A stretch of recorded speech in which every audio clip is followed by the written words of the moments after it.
Cheers.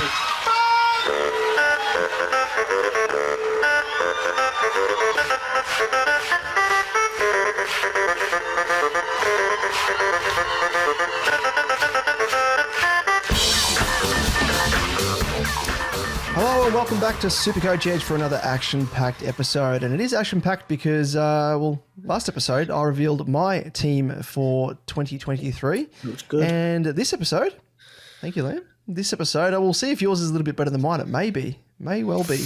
We're revealing your team ahead of round one, which is only in a couple of days' time. So the pressure is mounting, and no doubt I could feel it from you pre-record. I could feel the trepidation in your voice. It's a bit nervy. No, I wouldn't say that. I wouldn't say that, but I would actually. Not nervy. I think I always get to this. I get this nervous excitement, I want to say, like anticipation before the season starts. And I kind of go, oh, what about this player? And I just want them all. I want every single player that I've considered over the preseason to be in my team, and you can't do it. No, you can't do it. It's the calm before the storm almost, isn't it? It is, yes. The semi-calm. But beneath the surface, it's a calm exterior, but beneath the surface, there's a lot going on. The duck looks okay on top of the water. My legs are going like this. Call you the duck from now on. Not the Wayne Carey variety, because you don't want to be associated with him. No. Yes. No. But let's get into it. Before we kick off, let's run through the socials and where you can find us. We'll be dropping all the latest news as we get ever closer to the start of the season, with just a couple of days remaining. And you'll find us on Twitter at @supercoach_edge, Damon at DamoJ88, myself at LiamEvans_95. And if you search SuperCoach Edge, you'll find us on Facebook, Insta, and TikTok. Yes, and also a reminder about our SuperCoach Edge group for those that haven't already joined. It's free to do so, and we have a SuperCoach Championship ring up for grabs for the leader come the end of the season. So the code to join that, if you haven't already, is 249149. Yes, and just a quick reminder as well that we have opened up our Patreon for 2023, and that will give you exclusive access to a cash league if you join the top tier, which is $15 per month. You can also access the lower tier, which is $5.50 per month, less than the cost of half a coffee, as Damon has been telling us. For the high, and that gives you plenty of features, exclusive Discord access, an exclusive Patreon-only group with a prize as well.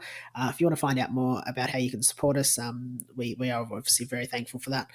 You can head over to Patreon, so patreon.com/SuperCoach Edge, and have a look and see if there's anything that tickles your fancy, if you want to take us on in the top tier or in the lower tier as well.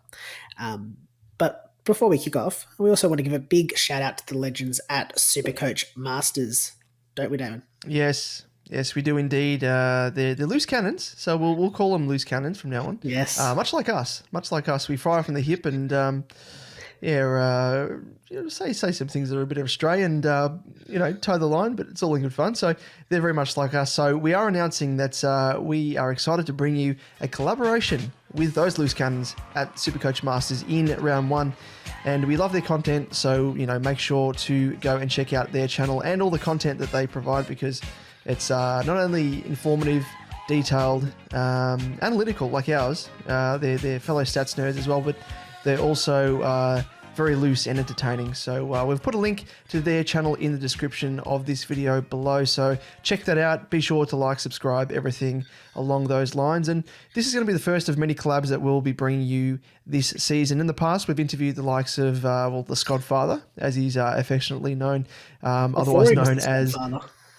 Yeah, well, before he took on that moniker of the Skodfather, and he was donning the... It was a profile picture of the sensei, the master from Karate Kid. Remember that?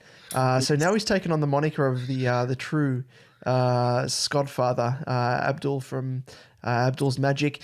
And also the 2021 winner, of course, M. Chalice, who provided some great insights when we had her on alongside 2022 winner JP. And, of course, the TV star SuperCoach with DR as well. As we know, he had his little. If you don't recognize that, have a look on Twitter if you're not following him. So give him a follow.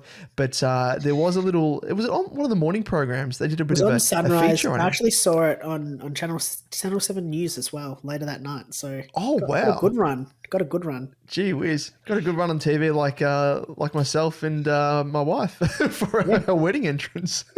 Yes. So yes. from one, well, I wouldn't call myself I was going to say from one TV star to another, but nah, you're in a different league, in a completely different league. I'm probably on the soap TMZ back page type scenario, my stuff. Love it. But yeah, some exciting stuff to come in 2023.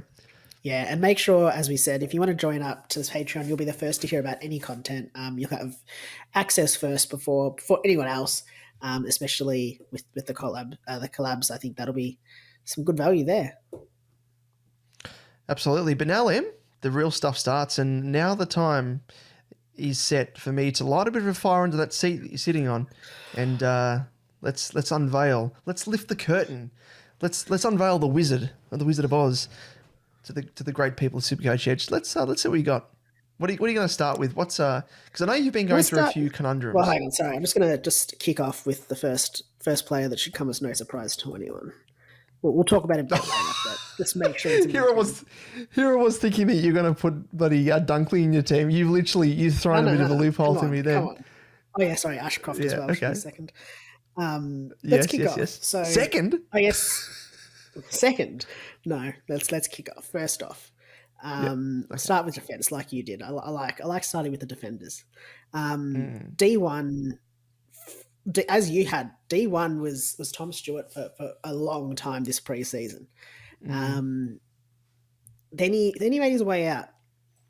Kind of was a bit not worried about the tag, but just kind of thought, all right, I think Doherty, who came in as D1, and we'll talk about that in a second. He came in as, I guess, D1 had the opportunity with, a bit more mid opportunity for CBAs, but also he seems now to be obviously taking that backline role, but also having those CBAs as sort of like the relief towards the end of the quarter. So he's sort of getting a little bit of that double hit, I guess. Some CBAs, some kick-ins, so lots and lots of points. So he is definitely in my team. Now, like you as well, I had Dacos in D2 back when we did our reveals much earlier, obviously. Now, I probably haven't been scared off to the same extent. We'll do it by ownership again, so we can look at it that way. But I did bring in Ridley, like yourself. I think the role looks good. But in recent days, I've sort of cooled on him a little bit. Not cooled. I still think he'd be a good pick for anyone that does bring him in. But I found some cash in my side. And I found some cash. And I thought, you know what? Sorry, Rids. I'm going to have to move you on because I can bring in big Tommy Stewart. So I am running Tom Stewart alongside Doherty. I think those two present a lot of value. I mean, really early on, I had Stewart in D1 and D2 was, I think, Dawson. So not dissimilar to what I was sort of looking at quite early in the season. At this stage, I want to say they're locked. I think Stewart, if I need to find some cash, is probably the one that would likely get downgraded to a Jordan Ridley. I think he is a fallen primo. So I think there's a lot of value there. I actually think he will. He'll come good. I think this year. I think the role will suit him. So I probably am taking a risk in not picking him up because I think he'll probably finish the year as a top 8 defender if he does get that role back. But I think 2 proven scorers there that I haven't started Stewart in a long time. I can't remember I don't even think maybe I never have. And I feel like I get burnt every year. So I do want to start Stewart if I can. Now, the one query I have is you've said you found some money. Can you happen to just direct me as to where you found this money potentially, and give me the X marks the spot type scenario? Because I'd love to bring Stewart in alongside Dockers. That's a luxury. Well, you're lucky because it's actually in D3 is where I found the cash. Ooh, okay. But at this stage, I'm kind of liking that there's two stronger D1 and D2s in my side. Like it. Now, That's good. moving into third spot, it probably comes as no surprise. The top owned defensive option, and that is Ruben Ginby. I think enough said. I think looking at his preseason game, had low time on ground, but pumped out a just under 100 off memory. I think it was like 99. The Eagles look to want to use him. He's got DPP. I think he'll be decent job security, decent scoring potential. You're paying for a premium, but you're paying a premium for him. But I think it's what we're gonna have to do across the first rounds. I think that's what we're going to be seeing quite a lot of. Moving into D5. I've got Connor McKenna, 35% ownership. I think a bit different to yours. I don't think you have McKenna off memory, do you, Damon? No, no, I've got Um, no McKenna. yes, No and he's Irishman. one that I've toed and froed on. He's been in and out. I do think, though, looking at his averages, I think the year that he finished, I think he averaged 70, 80 odd. And I think he should come back to a decent enough average. He doesn't have to score up to that to make decent bank. He'll make quite a bit of cash quite easily, I'd say. So he's come back into my side. I think it'll be harder for him to score in the Brisbane. I will say I do think it'll be harder for him to score in the Brisbane setup. I think they've got a few playmakers coming out of halfback, but it does look as though he's got a spot there. So I do feel relatively okay with bringing him in, and if need be, if he's not named at his price point, it's going to be easy to downgrade him. 167.5k. I'll be able to move some players around and not have to restructure the whole side just to get a rookie that is named. Moving into D6, it is like your side, Charlie Constable. Looks good. Obviously, as I'll say, all rookies are subject to change. Obviously, if they're not named, I'm not going to start them. But I do think he'll be named. He's looked good. I got to see him sort of firsthand in the practice match against the Suns, the Dons versus the Suns.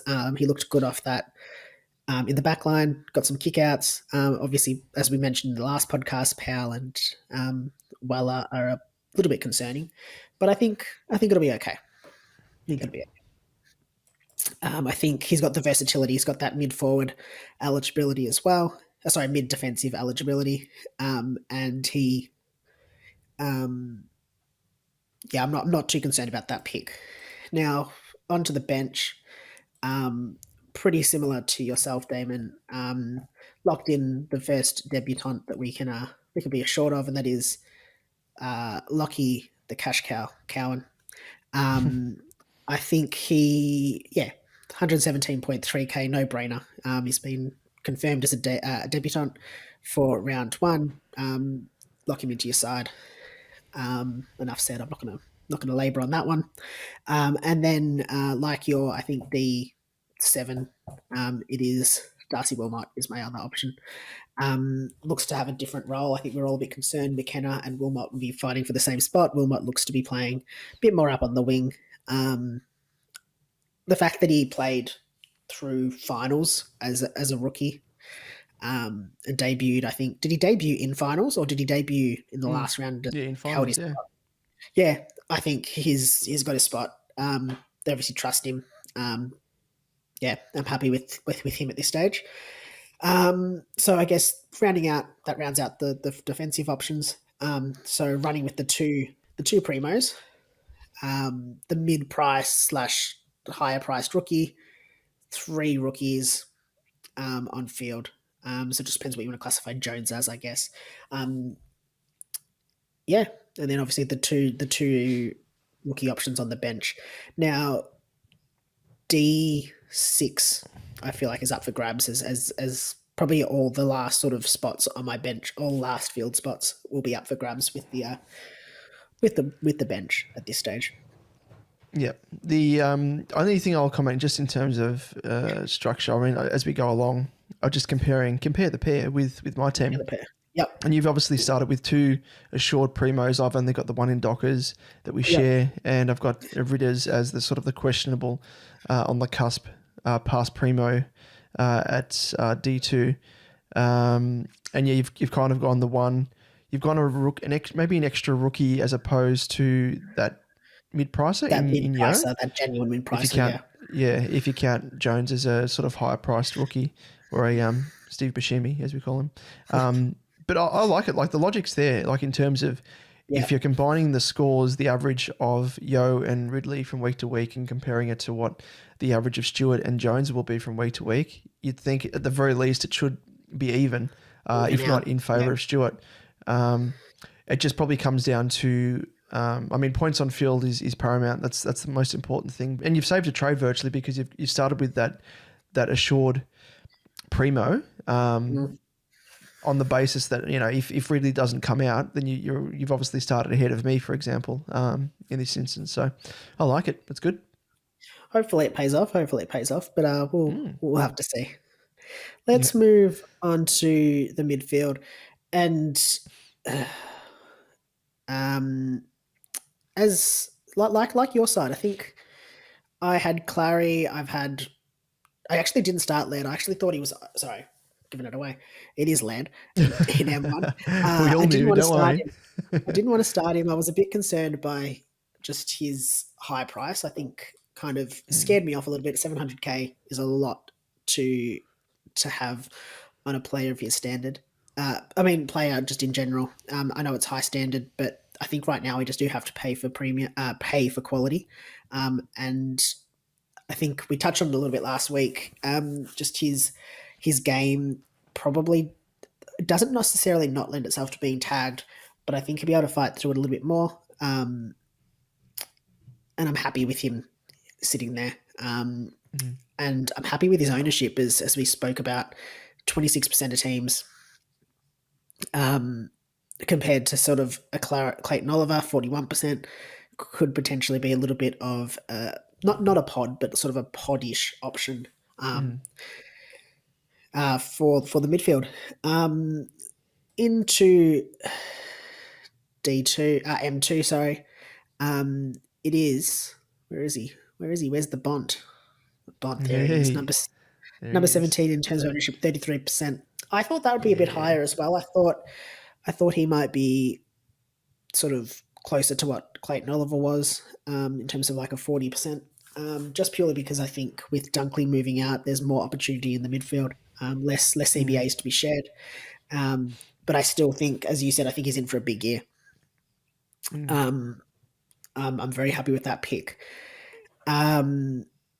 Now, moving on to M3.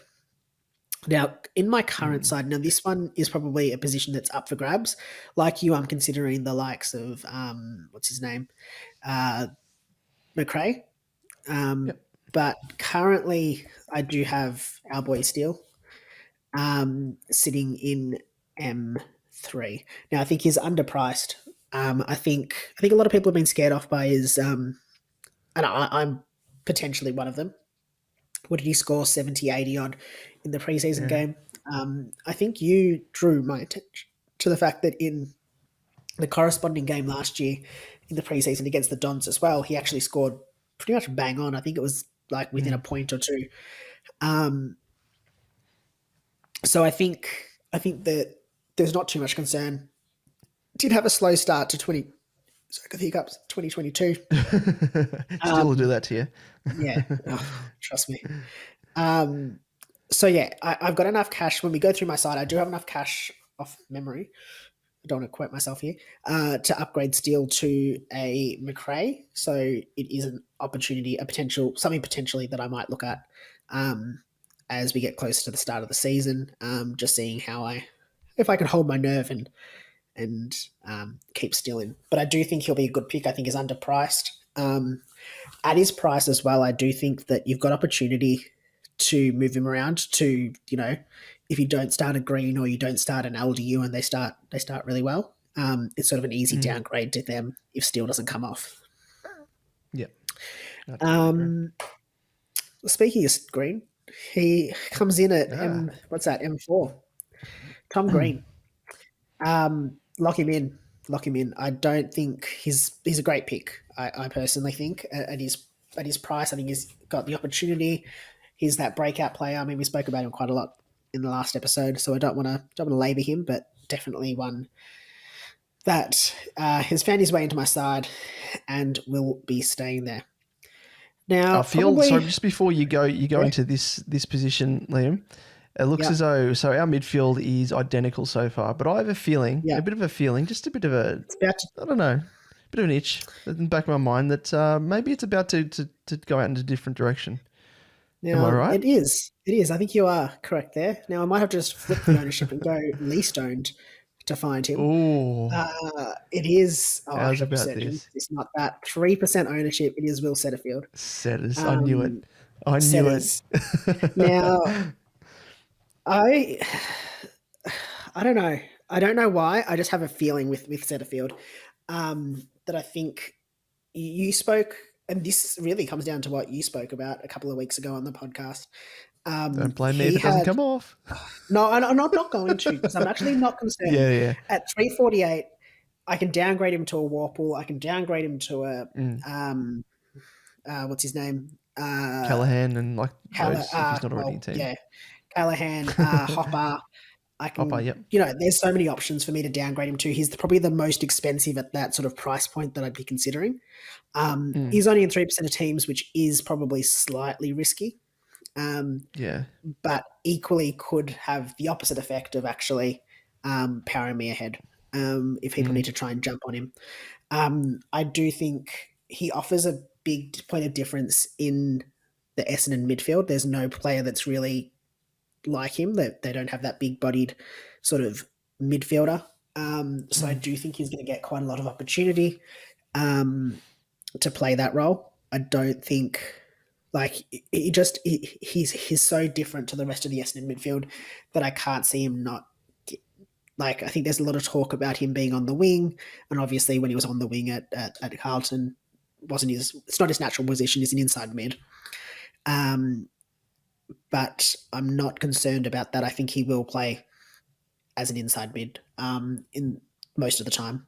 I think he offers such a big point of difference to what Essendon currently has that's what they need, to be perfectly honest. It's not like Merritt and not that Merritt, Shield and Parrish all play the exact same, but they're sort of their heights, their builds are quite similar. Whereas Setterfield is quite different. So I think that's why I am drawn to him in that sense. A pod and unique to the Essendon midfield. If it doesn't come off, as I said, easy downgrade. But I can see him averaging the same, if not more, than a Hopper. So I'm not too concerned there. Now moving on, it is Callahan in M6. One that I jumped on, one that I thought of had been considering earlier in the preseason, but kind of his price point, 244k, very awkward for a midfielder. And I think pleasingly, Kingsley came out, I think it was today, and said that they actually see him playing both an inside and an outside role.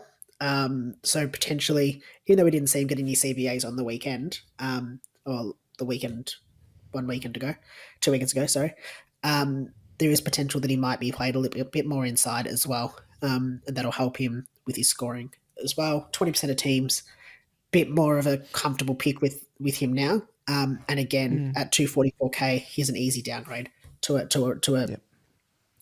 another rookie if I've missed him. Cool. Now, this one, again, I think M7 will come as no surprise. I'm not going to speak about him, just get him in your side. If you're not picking him, you're not serious. Just get him in. Get serious. That's the takeaway. The only reason he shouldn't be in your side is You know those people that just pick their team, like they just have Yeah, a team full of Essendon players or a team full of Carlton players. That's the yeah, only reason he shouldn't be on your side. And to be yeah. That's honest, if true. you're doing that, you probably shouldn't be playing SuperCoach. But Yeah. but yeah, get him in, get him in. Yep. He'll like I don't need to talk about him. No. Just get him in. That's all I'm going to say, as I've said multiple times. On to Yeah. eight, um, got Cam McKenzie. I do have some concerns over here. I have concerns, and I also don't. Like he's quite an interesting pick, I think. I have concerns over the fact that do we see something similar to a Ward last season who came out absolutely monstered the preseason game. Everyone jumped on him. And then I think it was like round 20 or something before he actually had a half decent score. Mm. Well and truly after everyone had jumped off. Um, I like Is that. this I is think this talking from experience? it is talking from experience. I'm pretty sure I held him until about Yeah. round 20 when he had his good score. Um, I don't like. I think that's just once bitten, twice shy, and it's just Mm. you know, it's the coincidence that it's the same sort of role, same Same situation team. at the same team. Yeah, I Yeah. think we're just being a bit concerned, being overly concerned there. I think you spoke about this. He, sorry, Mitchell's probably not going to be looking to drop the likes of a McKenzie or those rookie sort of mids, the ones that are sort Mm. of getting their first crack. Whereas I look at sort of the likes of Warple, if he doesn't perform well, I feel like he's the one that would probably be on the block earlier than the likes of a Mm. McKenzie, just Agreed. purely because I think like look what he's done to Mitchell and Amira, chopped them. So I think he's really looking to build a cohesive midfield unit that's going to last into the future. So I Mm. think he's probably looking more so towards the youth in that situation. Mackenzie is currently on field. Could I don't think he's necessarily staying on field. One of the bench options probably could take his place. Um, Nice. Now onto the bench, similar to yours, I think Phillips 100% should be named in your side. Or sort of picked in your side as to whether he's on the field in place of McKenzie. I think the practice game really shows that he should probably be sitting on your bench at the time being. For the time being, he had high CBAs. I'm not jumping off. I don't think there's any concerns over his role. I think he's got good job security. He'll have good scoring potential. The role's there. He'll make cash. Even if it just has to be on your bench. 158.3k is much more cash than I would ever have on my bench in years gone by. Mm. Yeah. I have to say. So that's a little bit of a concern, but it is what it is. I think he's definitely one you need to be considering. Another one. How Oscar Baker? How? Sorry, I'm on the wrong way for ownership. Um, how? Oh, he's not as highly owned as I think I thought he would be. 16th, Oh, 36. 30%. Not too bad. Again, picking him 123.9k. We need to find them somewhere. Yeah. And I think his looks to have that role sewn up. Obviously, mature body. I think Bevo also kind of likes those role players. Like he likes that sort of player Mm. um, that just plays their role, does it well, sort of no frills. And I think based off that, as we also said, McRae comes into consideration because Baker, if he sews it up, there's no need to worry about McRae going to a wing as much. I don't think it does. I think then have an effect on Toby McLean, who we won't talk about because I don't think I have him in my side. No, I do not. Mm. At this stage, just purely because it doesn't mean McLean's going to necessarily be swapping into a wing as much. I also think Yeah. it could mean that his preseason game could mean that McLean is not necessarily as sure a starter as I think we all thought he was. Um, I don't want to raise panic alarms, but he's sort of a wait and see for me. If I need to bring him in, I'll find a way. Yeah. Final bench spot, one I think we spoke about. He's in your forward line off memory. It is Owen Davey. Mm-hmm. I picked him in my mids purely because it gives me a bit of a swing into the forwards with some handy DPP. 117.3k. I think he'll be named. I'd be shocked if he's not. Even if he's not named, I actually think. Look, I probably won't start him if he's not named, but I wouldn't have a concern with starting him because I think he'll get a very early debut. I think he'll be brought in very early. The fact that he didn't play, as far as I know, the VFL game, the practice match on the weekend, says to me that he's being prepared to play for the debut in round one. Mm-hmm. Yeah, looks So good. that rounds out the midfield. Yeah, it's good. I like it. Like in terms of structure, it's very Pretty similar, similar. obviously up until Tommy Green. The structure's the same in terms of Hopper, just interchange with Setterfield. So they both literally are that same price. Everything else, Callahan you've got as well, Ashcroft, McKenzie, and the three guys as well. So yeah, it looks as though we're aligned in thinking there, which is good. Yep. And even I think with the Steele pick, like I think we're both considering McRae as another option. Option there. Cool. Let's move on to the Rucks. Again, Rowan Marshall, number one. Number one picked Ruck for a reason. 54% actually seems low. I would have thought he'd been much higher. I'm going to skip over to the bench because almost first picked, I reckon, in my side was Nicholas Madden. 102.4k. Basement bargain price. Ruck forward eligibility. Perfectly pole option. Now, like you, I've cycled through many. I'm going to actually take him out because I don't want him here. Don't tell me it's going to be R2 Galea. Don't be that person. Yeah, that's how I'm making some cash. R2 Galea. That's how you got the cash for Stewart. I get it. Yeah, exactly. He's probably the only person that hasn't been in my ruck line this preseason. Only one I haven't considered.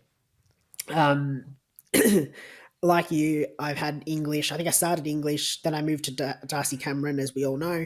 I spoke about him at length in many a preseason episode. Really wasn't considering Sean Darcy just because his injury history, which probably goes into this contrast to why I had Tim English in my team. I've had Brodie Grundy. I did have, as you saw last week, I had Max Gordon in there for quite a number of days. He was in there for about 5 minutes, I reckon, before you cycled him out to the next player. Yeah, purely for price. I was like, I need to use that cash somewhere else. Now, I do have Sean Darcy. I think, like you, same reasons as what you have.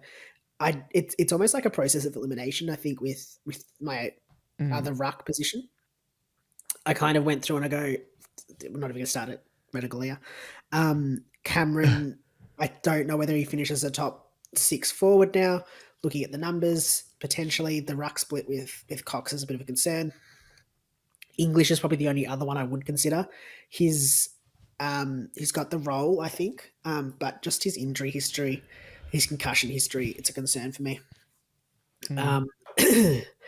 500, again, 581k, similar to Darcy. I mean, 20k extra, but not too big a concern there. Witts hasn't really crossed my mind. Grundy was one.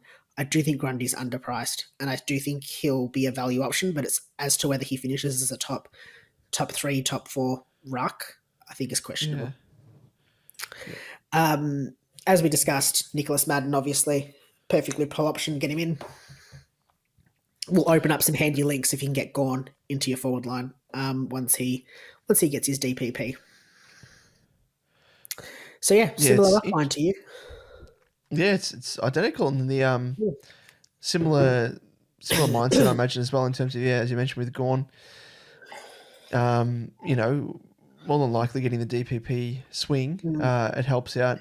But you've had some forward thinking there as well in terms of having Davey. Backtracking to your midfield, Davey on your bench as well. That's good way of planning for it. I mean, that's sort of the main difference of your previous picks. Like, I've still got Chesser, but as I said, Chesser might go by the wayside, or I could potentially use him as a bit of a loophole. But Probably comes down to how people score on Thursday, because I don't even know, or Friday, I don't even know who I could loop on if it's going to be beneficial. But yeah, I do like having what you've done there, where you've tried to go DPP across the field. Yep. Yep. That is the only concern, though, I guess, in my side, is that I don't have a defensive option coming back Yep. this way. Oh, gotcha. Yep. No Chesser. Again, Yeah. probably not a massive concern at this stage. If I need to, I could potentially bring in a Chesser.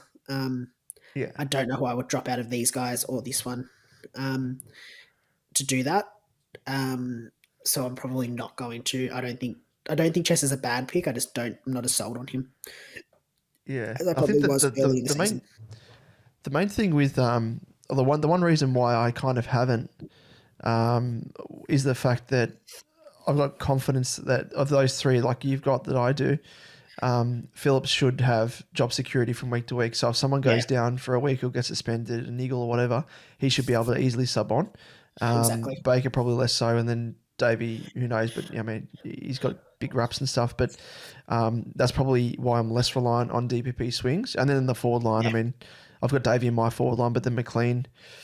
Yeah, you kind of touched on it that there's no guarantee that McLean now has assured a spot in the 22. But yeah, I think if he does, then it's going to help me out, and I probably won't have to be too reliant upon having that mid-forward swing. But anyway, that's enough of my team. What's your forward line round out to be? Forward line. I'm going to take Gordon out just so we can look at the actual structure properly, but he's coming back. Everyone should know he's coming back. All right. He's gone. Josh Dunkley, straight off. Wave goodbye. No. Come back. Come back, Gordon. Baby, come back. Wrong song. Josh Dunkley, F1, just do it. I was actually talking to someone on the weekend who didn't have him. They said they weren't going to start him, and I was like, just do it. You just got to start him. Was it your split personality? It was not my split personality. With one of the other teams? He has not left my side. Did someone cycle through that F1 position? There's no other. You know how we were talking about it? Like, I've got so many different structures. There's actually none that don't have Josh Dunkley in them. He's that much of a lock. That's true. Him, Dunkley, Ashcroft are the two that remain the same no matter what. Yeah. The constants, and Marshall, I'll say, and Nick. Because need that ruck loophole because he's a gun. Exactly. Love Nick Madden. Dunks, I think Dunks is going to have another big year. I think there'll be some captaincy options with him as well. What we saw in the preseason game, his score was mammoth.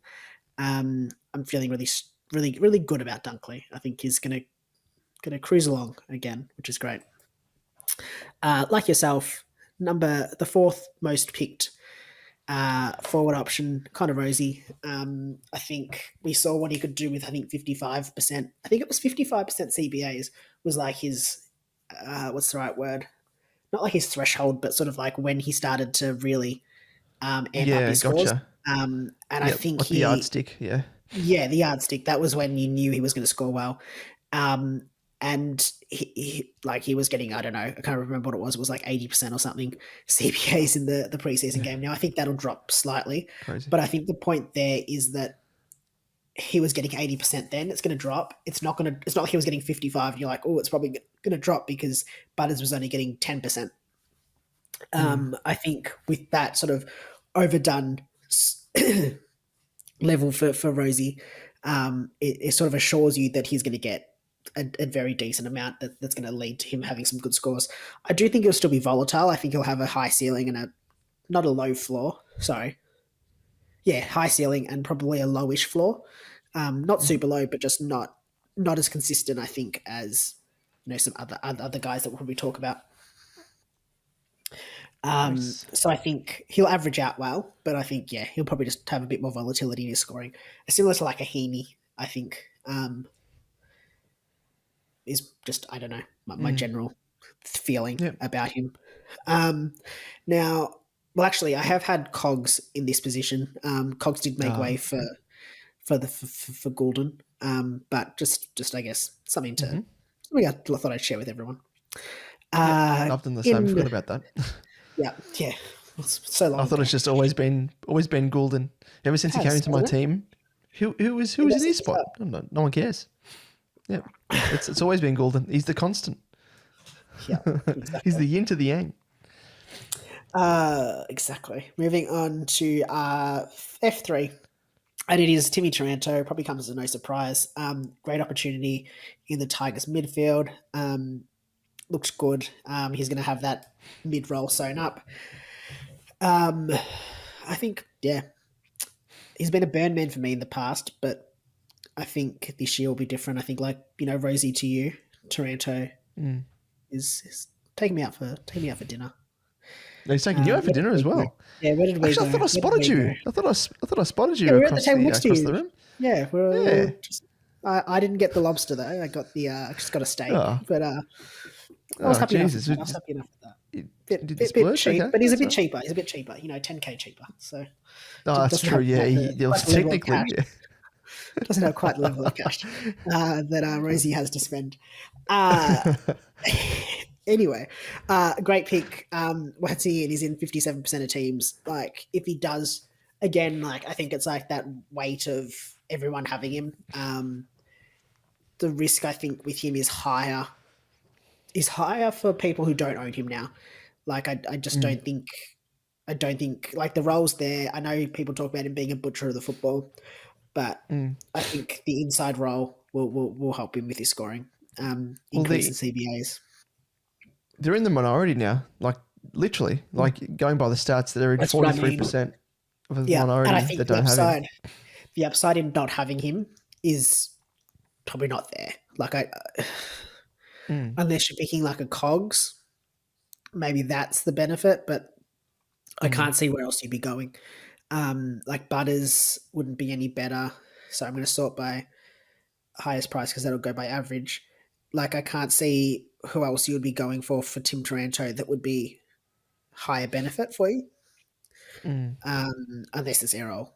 Maybe then I'd accept it. Ah, yeah, speaking Talking of, about Errol, let's get him in. Let's get him in.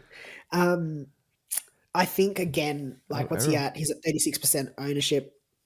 It's probably rising every day. Um, I just I think there's concerns about him. I get why there's concerns about him.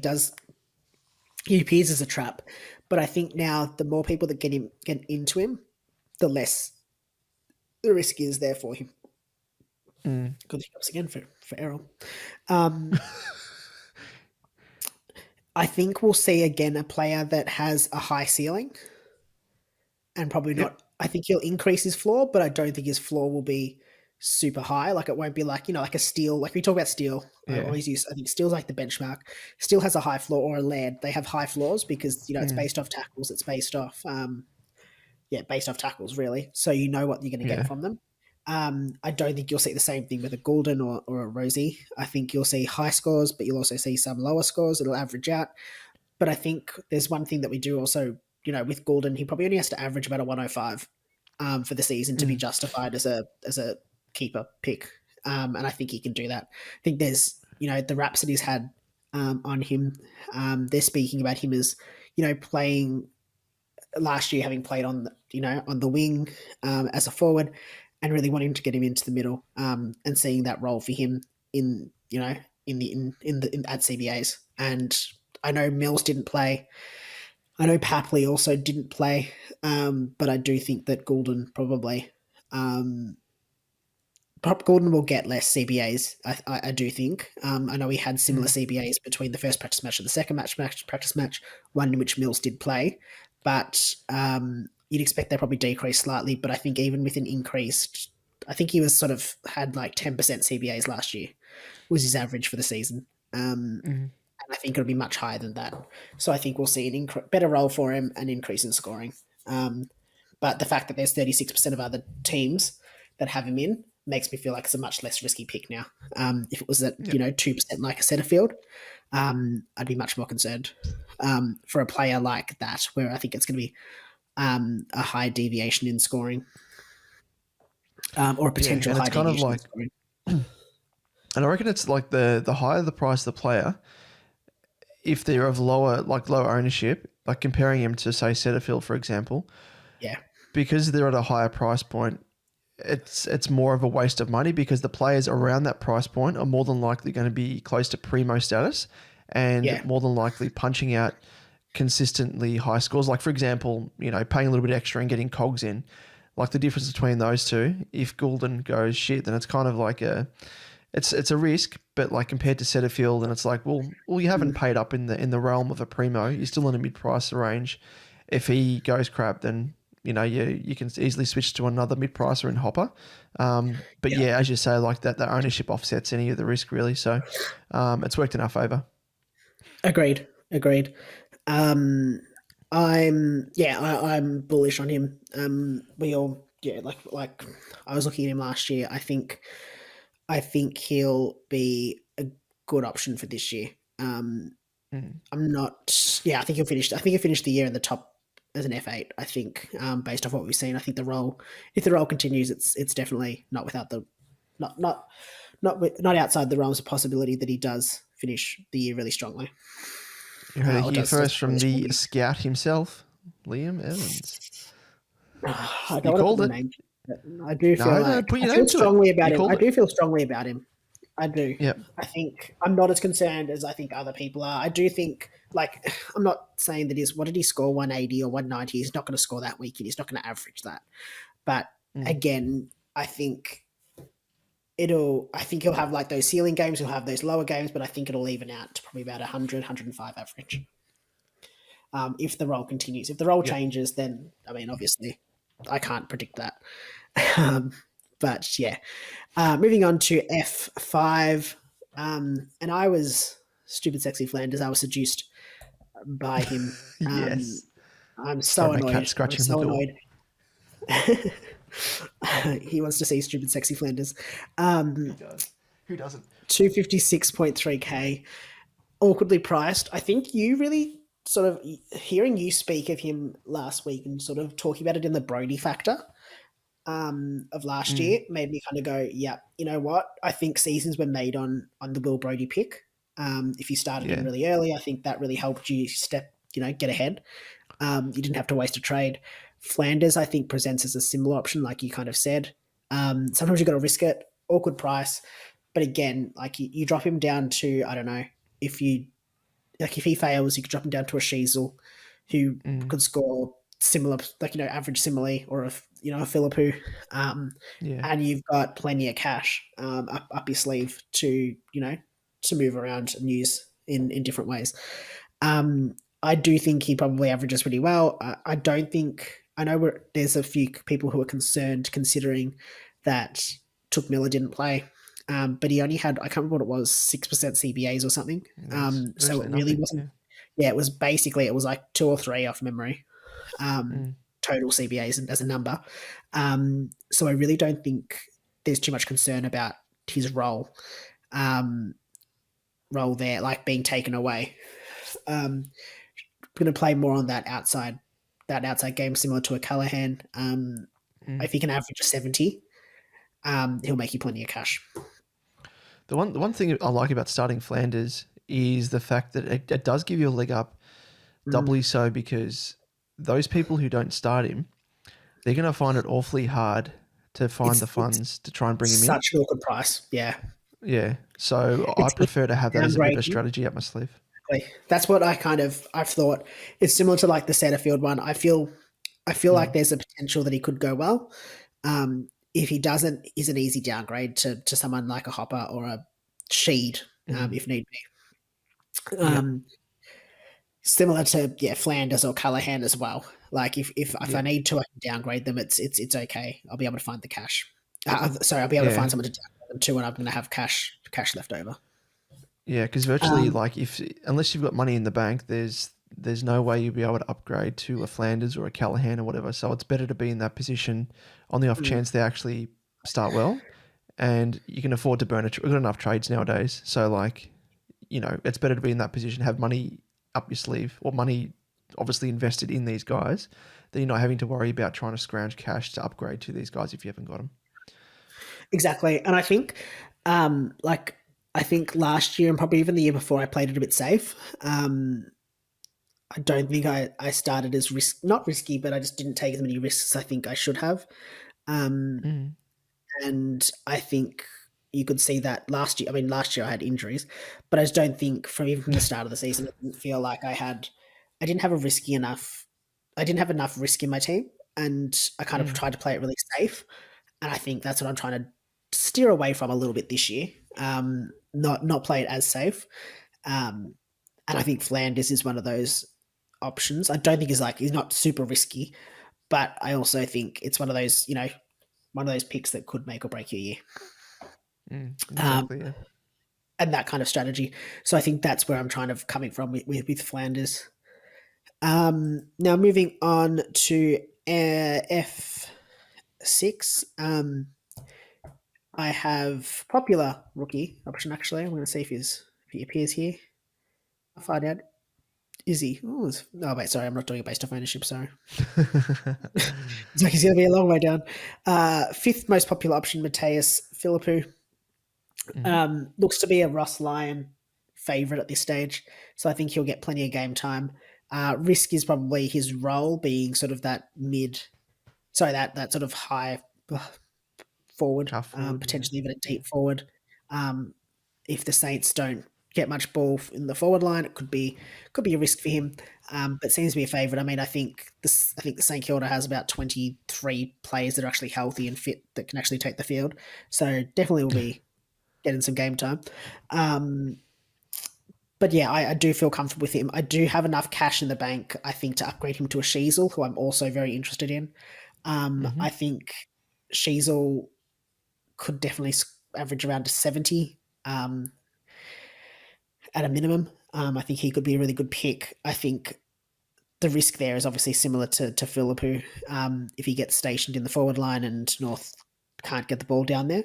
But I do think Mm. that Clarko's almost shown a propensity to get him to where the ball is. So if he's getting starved of opportunity in the forward line, he's thrown him back. He's giving him kickouts. So I do feel a bit more comfortable with Sheasel. I do feel comfortable with Sheasel as well. Obviously comes up at what, almost over 32k more around. Mm. Um, but Philpoo also has the mid forward status, which is kind of handy Mm. if you do need to move anyone around. Um, Not a sure starter on my bench, but just a player that's there at this stage. Um, Now in my current F7 on the bench, first bench player, I do have Jai Menzie only in 3% of teams. Mm. Um, I'm not sold on it. I'm kind of put him in just because he's higher priced, and I'm kind of like I can find someone else who's cheaper if I need to, like kind of Mm. budgeting for him, if you know what I mean. Yep. I think he gets named in round one. I think he'll hold his spot. I think he'll be a good pressure forward, small forward for the Bombers, and I think that's what we kind of saw in his preseason game. He didn't kick a goal, but I think he led the way with tackles, or was one of the highest tacklers for the Dons. Mm. Um, and I think that's what he'll bring week to week. Like he'll have a high enough floor just based off the fact that he's got those tackles as a base. It'll be similar to like a Tip and Woody, I guess, of years gone by. Um, he'll have a high enough floor as a small forward that isn't going to have to rely on just kicking goals to maintain his score. I'm not sold on him only in 3% of teams, so it was a bit risky as a rookie Mm. option. At his higher price point, though, I can probably downgrade him. Like I might downgrade him before the season starts, so he's not a sure starter. He's kind of, I don't want to say a placeholder. He's more than a placeholder. Um, but if a better opportunity comes up, then I think he's one that could be moved on. Um, Similarly, that's it. And then F seven, F8. Sorry, my last spot goes to another sure thing in Fergus Green. Oh Um, yeah. we spoke about him purely there just based off his price.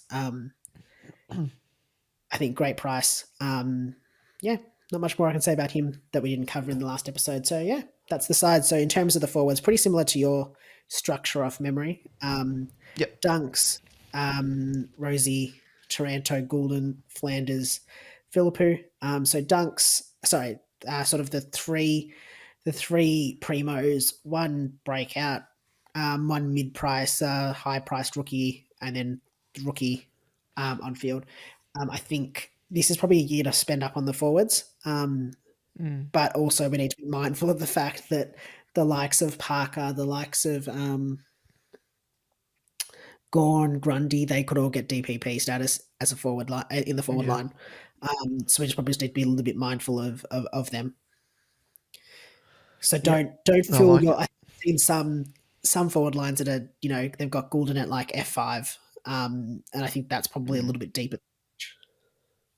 Yeah, yeah, exactly. You got to think. You got to almost think a step ahead, Yeah, and think of it in terms of those DPP players. Even though like the season hasn't even started yet, and we already like this is I can't remember last season the same thing being said. It's like I think people are just used to the fact that okay, we've got these new DPP changes coming in. How can we best maximize it in terms of our starting structure? So I think it's the smartest way to do it, because I mean to have the two spots up for grabs where we've both got Flanders and then F6 we've got a rookie. At least one of those spots will be gone, and then will the other spot be Cogs or will it be another player? I think it bodes well for us and gives us a bit of strength in terms of scoring from week to yeah, week as well consistently. So I yep, like it. Yeah, it's exactly the same agreed. structure as mine. So yeah, it's just the rookies that differ. Yep, and again, like the rookies across the field will all be dependent on being named.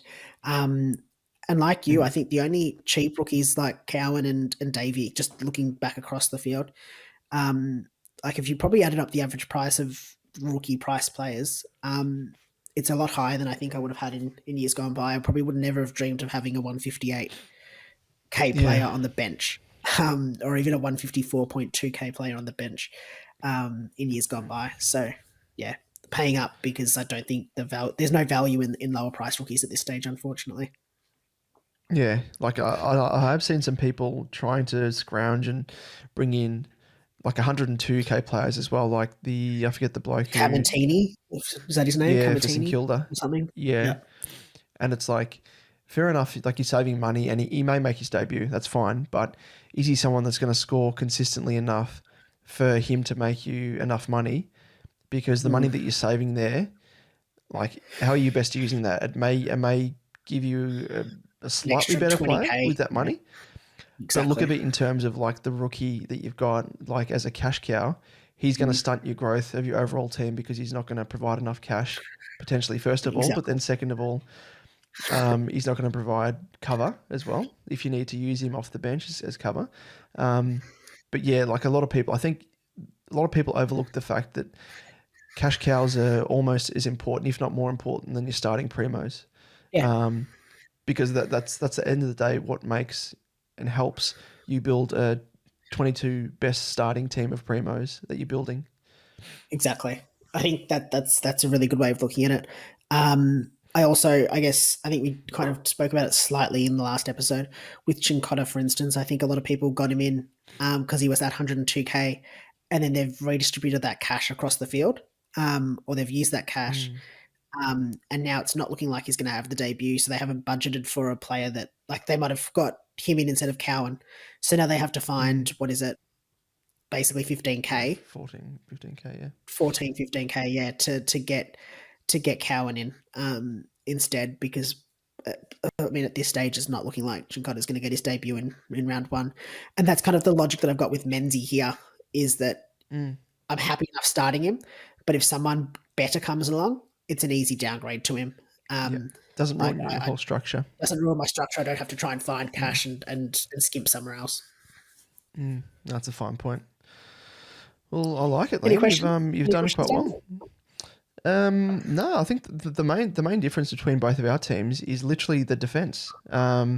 In Yeah, terms of structure, talking about structure wise, like there's obviously a few different players there, like setters compared to Hopper and stuff. But I mean that'll even out depending on how those individual players perform. yeah, But in terms of the structure, that'll dictate the difference between both of our teams. I think if you stick with it, like and I really like the thinking as well, like comparing two players difference in your differing teams that you're considering, and who scores more, who's going to make more money, mm, because that's literally what you have to factor in when you're factoring in a mid price and a rookie as opposed to a rookie and a primo.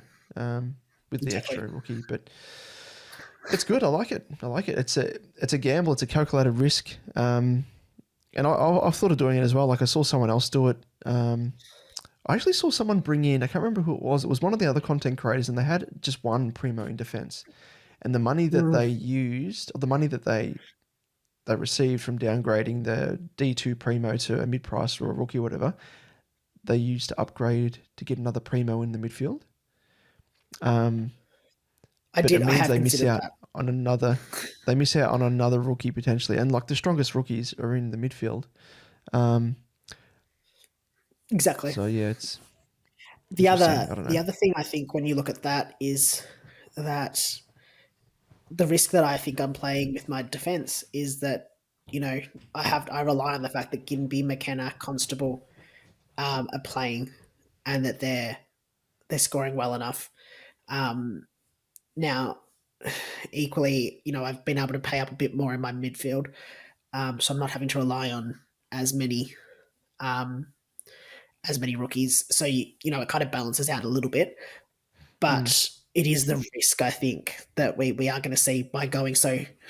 I think generally we're all going kind of light on in defense in terms of primos, and I think, as you said, some of the content creators going just a D1 as a primo and no one else as a primo, really a mid mm, pricer in D2. That's the risk we're going to all play. Is that are we are we suffering from a lack of points on field by mm. only using rookies? It only takes one or two sub games to cause an issue Yeah. there. Yeah, exactly. For a guy to get dropped and whatnot. And even though you may have rookies Yeah. on the bench that can sub in for that rookie that got dropped or whatever, you Are obviously, they strong enough quality it as puts you in well? a, Like, yeah, yeah, it puts you in a precarious position, I think. It's like a bit of a snowball effect. Like one player gets dropped, and you're like, okay, well, I've got rookies on the bench that can sub on. But then if those players that were coming off the bench get dropped, you're stuffed. Like your structures pretty much shot you in the foot. So it's got to have longevity across at least across the first third of the season when those guys are playing and up and they're generating cash and stuff before you upgrade them. yeah, Like almost the crucial time to do it. No, it's good, Liam. I love it. Love it. We'll see how things pan out. But see how as we things say, pan that out. the rookies, yeah, the rookies on the bench and whatnot, they may change. And there may be a last minute change. Who knows? But like in terms of structure, that's literally what we're going with. And it's exciting. And I'm glad that both got a little bit of a different team as well. Like it's a bit of a sliding doors moment because yeah, and It we've come is. so far as well. Thinking about, remember, like initially you helped us. Well, you opened my eyes anyway in terms of Darcy Cameron. Um, I starting know. I feel in the ruck and then having don't that. tempt me back into him. Don't tempt me But it's back into like him. conversations at Already that, making like changes. yeah. But it's conversations like that where we're like, okay, well that's a Yeah, good idea. Like we'll go with that structure, and then next minute he gets like he injures his hammy and like it changes everything completely, and we're like, oh, questioning, well, who's the next best ruckman? And it's kind of like a butterfly effect or like a domino effect where like that change dictates changes elsewhere in your team. So it's been such an interesting preseason. There's been so many rookies put their hands up, and Steve Buscemi's, as we call them, like those those rookie priced mature age players that are coming back from injury or returning to the game. In Liam Jones's case, yeah. there's so many different options out there that even though a lot of people are saying, "Oh, all the teams are the same," you've got to remember that as long as like teams may be the same on the whole, like players may be similar, but the structure is what will dictate the difference between Team A and Team B. And then, of course, obviously, once the season kicks off, Trades and there's how yeah, we trade. so many So decisions. things will be very, very different. Yeah. Exactly. I agree.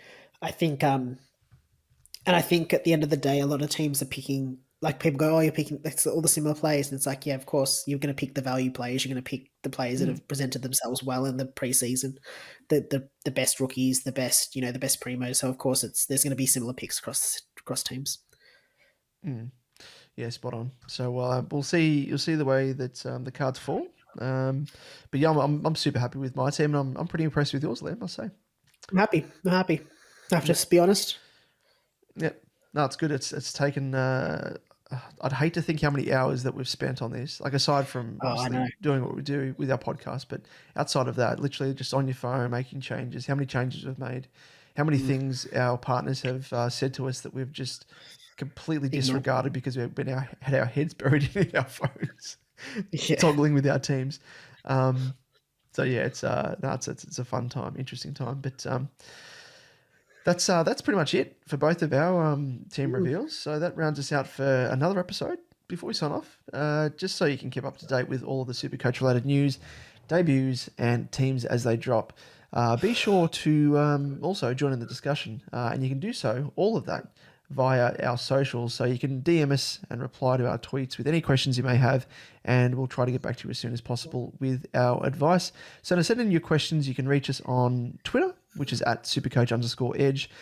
Reach myself at DamoJ88. Liam is contactable at LiamEvans_95.